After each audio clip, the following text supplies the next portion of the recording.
Novedades muy importantes en el Barçagate y que yo considero además muy importantes porque nos podrían llevar a otra dimensión por la posible aparición de terceras personas en el que ha sido el mayor escándalo de la historia del deporte. El rastro del dinero nos lleva a una nueva entrega de un culebrón al que todavía le quedan muchos episodios. Al lío.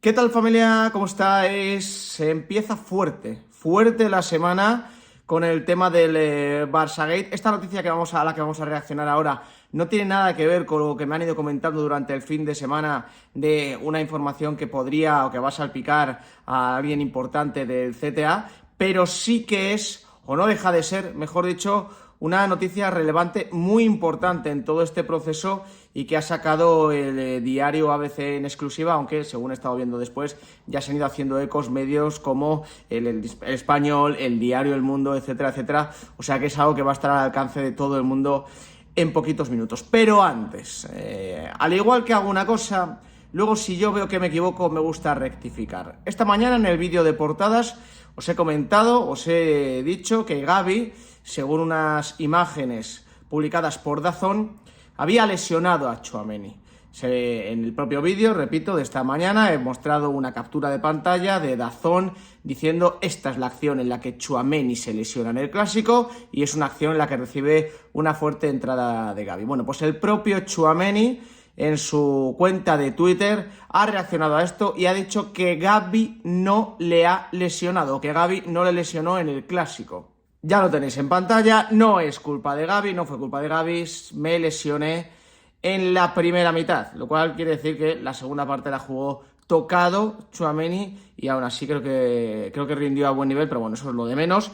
Me hice eco de una información de DAZN, la tomé por cierta y os tengo que pedir disculpas. No creo que nadie se haya dado por ofendido o que nadie se haya ofendido, porque el único que se podría ofender sería Gavi, que no verá estos vídeos, evidentemente, pero bueno, me quedo más tranquilo pidiendo disculpas porque evidentemente es un error. Yo me puedo hacer eco de una información de DAZN, pero al igual que hay veces que veo una información de algún medio de comunicación y os digo que es mentira por esto y por esto, pues con DAZN directamente no dudé.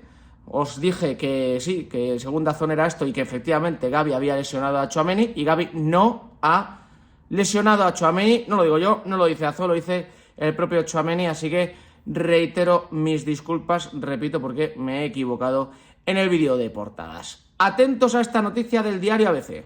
La Guardia Civil sospecha que Negreira ocultó fondos y patrimonio no justificado a través de personas de su entorno. Ya dentro de la noticia os dejo la primera captura y empezamos a analizarla.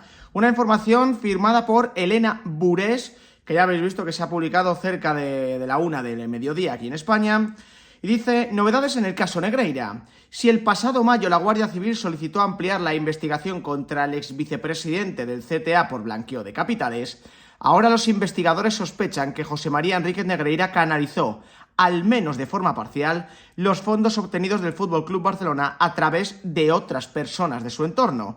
Una afirmación del Instituto Armado tras constatar las importantes retiradas de dinero de sus cuentas bancarias y sociedades mercantiles. Así consta en un oficio del cuerpo al que ha tenido acceso ABC y que solicita al juez consultar las cuentas bancarias del exdirigente arbitral, su hijo Javier Enríquez y de varias sociedades en 8 entidades bancarias diferentes.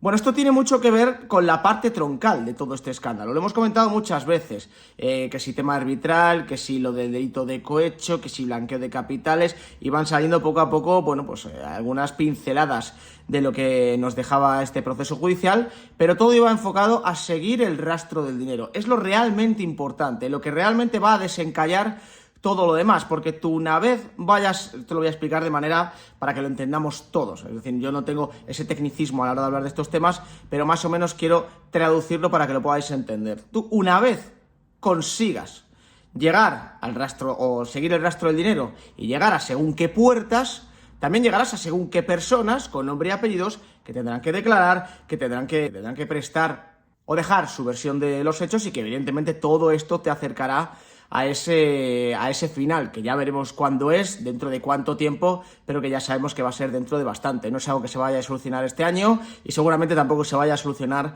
el año que viene. Pero el tema del rastro del dinero siempre ha sido muy importante. ¿Por qué? Porque Negreira no dejó patrimonio. Bueno, no está muerto este hombre todavía, sino que no ha dejado patrimonio, por así decirlo. Él cobró más de 7 millones de euros por parte del Fútbol Club Barcelona, y el único patrimonio declarado por parte de Enrique Negreira es un coche.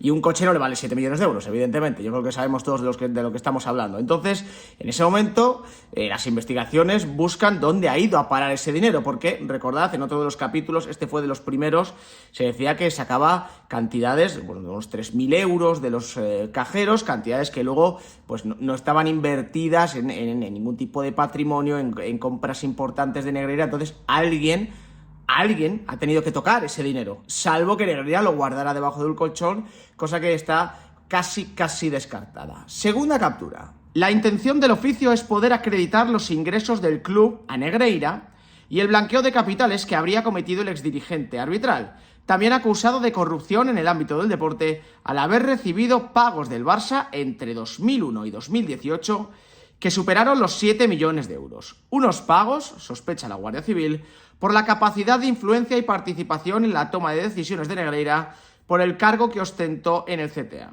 Así, señalan los investigadores, resulta palpable en, al menos, las evaluaciones para ascensos o descensos arbitrales o en la designación como árbitros internacionales de los miembros del colectivo. Bueno, digamos que aquí nos vuelven a recordar la influencia de Negreira en todo el tema arbitral, ascensos, descensos, cómo él podía meter mano en ese estamento arbitral del que luego se beneficiaría el Fútbol Club Barcelona durante tantísimos años. Pero el tema es, aquí se pone el foco, se acorrala a Negreira por ver qué pasó con el tema del dinero, pero evidentemente no se descarta que haya otras personas de su entorno que hayan tenido una participación directa o indirecta en el mayor escándalo de la historia del deporte. Seguramente estemos hablando de gente que no sabía en ese momento preciso que el dinero procedía de tal y se usaba para tal o para cual, lo que sea. Eso ya lo veremos cuando acabe el proceso judicial, pero que si todo va según lo previsto y acaba siendo descubiertas, pues evidentemente su implicación va a tener un peso importante en todo este proceso, en todo este abanico de casos principales, casos secundarios, que nos están llevando poco a poco hasta ver la luz al final del túnel. Ojo, porque digamos que la parte más importante de toda esta noticia, al menos para mí, aparece en esta última captura. Para canalizar el dinero recibido, Negreira se habría valido de terceras personas de su entorno, más allá de su hijo Javier, apunta el Instituto Armado. Tras rastrear la información tributaria y las numerosas cuentas bancarias de las que ambos son titularidades o autorizados, más de 70, según la documentación que aporta la Guardia Civil al Juzgado de Instrucción número 1 de Barcelona, que investiga el caso. Es decir, la Guardia Civil coge al juez y le dice: oye, hemos encontrado esto, a partir de ahora hay que meter aquí el bisturí y ver qué sucede. Hay muchos movimientos muy extraños en esas cuentas bancarias, demasiadas cuentas bancarias en las que podía tener mano tanto Enrique Negreira como su hijo, y ya directamente se apunta a la posibilidad, que yo creo que era algo que todos pensábamos, pero que no se podía decir abiertamente, de que terceras personas del entorno de Negreira, al menos eso cuenta ABC en este momento, hayan tenido acceso. Es decir, que haya terceras personas, no se sabe si familiares, si amigos, si compañeros de trabajo, etcétera, pero alguien podría haber tenido acceso, podría haber tocado esas cuentas y podría haber servido para canalizar parte del dinero que Negreira cobraba del Fútbol Club Barcelona. Por hacer un resumen, digamos que este capítulo del Barçagate no toca directamente al Fútbol Club Barcelona, es decir, no es parte de ese escándalo, por así decirlo. No se señala a Laporta, no se señala a Bartomeu, no se señala a Sandro Rosell, no se señala el proceder del Fútbol Club Barcelona, sí, pero evidentemente puede salpicarle en un momento dado. ¿Por qué? Porque, repito, esto, si sigue su curso y el rastro del dinero cada vez lo van cercando un poquito más, van a aparecer nombres y apellidos relacionados con esta causa, asociados a este escándalo. Y cuando aparezcan nombres y apellidos, se sabrán muchas más cosas, evidentemente. Aquí habrá gente en este preciso momento que esté callada, esperando que la justicia no toque su puerta y salir así indemnes de todo este escándalo, porque esto es así. O sea, la gente tampoco vamos a ser los más inocentes de todos. Esto lo mueve el Barcelona, sí, lo mueven los presidentes del Barcelona, correcto, lo mueve Negreira, lo mueve el hijo de Negreira, ya, pero todo este entramado no se puede mover entre 6 o 7 personas. Es imposible que durante casi 20 años el mayor escándalo de la historia del deporte lo vayan a mover entre 7 personas. Aquí hay más gente implicada. Entonces, dentro de la gente implicada que todavía no se conoce, digamos que la mayoría está esperando que la justicia no toque su puerta, porque si toca tu puerta, pues esto es como un efecto dominó. En cuanto toquen la primera ficha nos dará la pista de dónde está la segunda y a partir de ahí todo lo demás. De ahí que fuera tan importante seguir el rastro del dinero y que de hecho sea tan importante seguir el rastro del dinero en todo este escándalo de Negreira. Veremos por dónde van los tiros. Repito que no tiene nada que ver con lo que va a salir en los próximos días y que salpica directamente a un miembro del CTA que yo no sé quién es. Yo, ya sabéis que si lo supiera yo os lo diría, pero yo cuando digo que no tengo información, que es el 100% de los casos, pues os lo digo, no tengo información. Lo único que me han trasladado es que va a salir algo interesante sobre un miembro del CTA en los próximos días, sin darme el nombre, pero aunque no tenga que ver con eso, me parece que es una noticia bastante relevante y que, repito, subrayo, aunque no tenga que ver directamente con el Barcelona, yo creo que en el futuro sí que puede salpicar al club presidido por el Joker Laporta. Gracias por acompañarme, nos vemos en el siguiente.